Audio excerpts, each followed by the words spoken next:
Salut les jeunes! Alors comme vous pouvez le voir ou pas, en fait, voilà, hop, je suis en écharpe, en manteau, tout ça, parce que on est au mois de mai, mais il fait froid à Paris. Et en fait, je suis sur le point de sortir pour aller à Paris 7, à Paris Diderot, qui est donc une université dans le 13e arrondissement à Paris, où il y a notamment de la linguistique. Et je vais aller passer une expérience, je vais aller passer un électroencéphalogramme, ou EEG, et je me suis dit que ça pourrait être marrant de vous emmener avec moi, vous montrer comment ça se passe, comment on fait, pourquoi on le fait, vous expliquer un peu comment ça fonctionne. Et donc du coup, je vous emmène avec moi. Allez!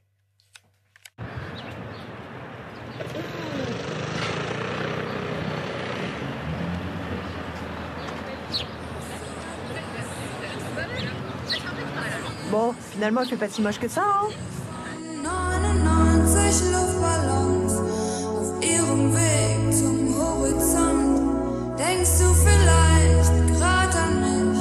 Dann singe ich ein Lied für dich von 99 Luftballons. Und das sowas von sowas. Donc je suis à Paris 7, mais Paris 7 prête les locaux seulement. En réalité, Jane fait sa thèse en phonétique à Paris 3, plus précisément à l'ILPGA, sur la phonétique de l'allemand.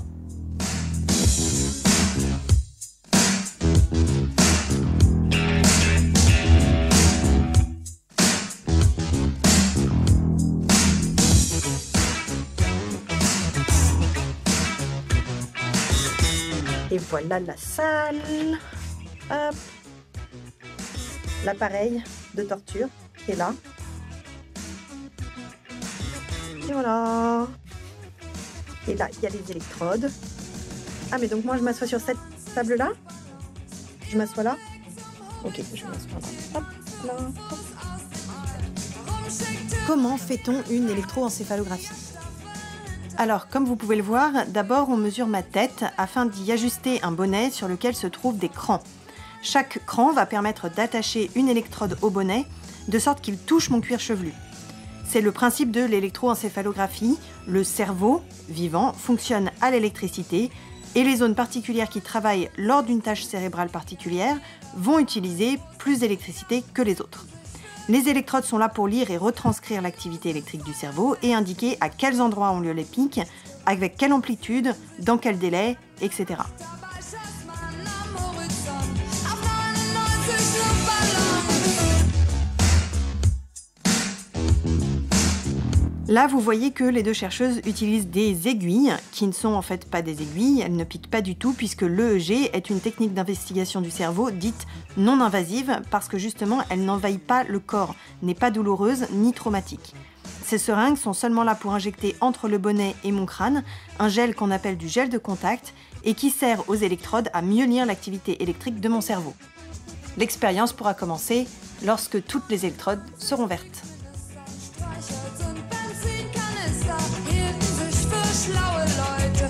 Wir taten schon fette Beute, riefen Krieg und Volksmacht.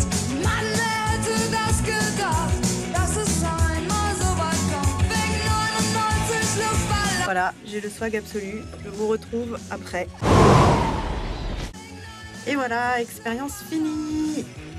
Oh, la libération. Ah, bon. Non.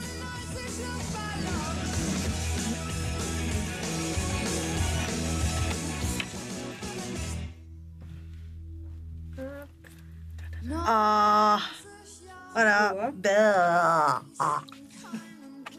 Et on va se laver les cheveux là maintenant. Hop. Cet épisode est à présent terminé. Merci beaucoup de l'avoir suivi. J'espère que ce petit hors-série vous aura plu, que ça vous aura intéressé, que vous aurez appris des choses. Et puis au pire, que vous aurez bien rigolé devant ma tête pleine de gel de contact, parce que ça valait le coup d'œil quand même, hein, disons-le.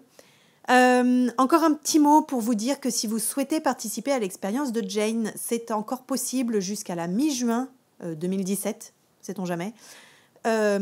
Pour cela, il faut que vous ayez appris l'allemand, ou que vous appreniez l'allemand encore aujourd'hui, que vous ayez encore un contact relativement régulier avec l'allemand. Et si ça vous intéresse, je vous mets dans la description le lien vers le questionnaire afin de pouvoir contacter Jane et lui proposer de venir participer. Sur ce, moi, je vous fais de gros bisous. Je vous dis à bientôt pour le prochain épisode plus classique, mais qui sera peut-être une nouveauté quand même sur de nouveaux sujets. Et je vous dis à bientôt et je vous fais de gros bisous. Salut!